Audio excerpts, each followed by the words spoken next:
Actually, first time talaga namin dito. Ulit-ulit. Since first time namin dito, syempre, kinakabahan din po kami kasi parang hindi po namin sure kung sino-sino yung pupunta, ano po yung parang mangyayari sa event. But of course, hindi naman po namin inisip masyado yung kaba na yun kasi nakita rin po namin na grabe yung ibang WeGo at some same na pumupunta rin po sila. Kaya parang kahit kabado po kami, we were like reassured, gano'n. Grabe. Sobrang nakabigay ng strength talaga sa amin na makita din kayo. At saka syempre sa mga newcomers, I hope na ma-appreciate nyo rin po yung group namin.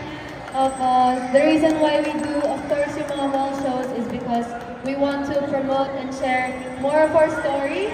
Kaya sana po, supportan nyo po kami. Yes po. Yes.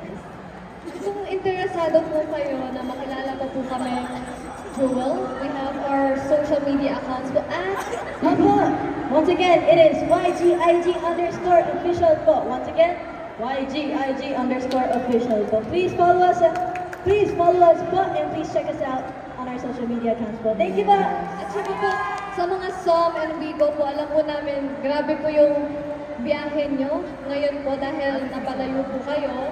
Ay, opo, wala po yun kasi bukas po pupunta po dapat kayo. May dapat eh. May dapat. Wala. Yes, dapat. Attendance check. Attendance check. Eh, diba, kung ano po yung sinisigaw ng damdaman nyo, pupunta ba ako dito? Hindi. Dapat pumunta. Dapat. And since, yun, gaya nga rin po na sinabi ni Jewel, tsaka din po ni Bien, yung sa mga bago nandito lang po, na nakakakilala po lang sa amin, yung mga songs po namin available po on all digital platforms po, like Spotify, ganyan. You can search our songs, Wild Love Chi. Yun po ang first mini album po namin, and we have our newest single po, which is Universe po. That's why, meron po kaming mall tour ngayon. Yan, so, eto na yun guys, eto na yun, nalalapit na ang pagtatapos.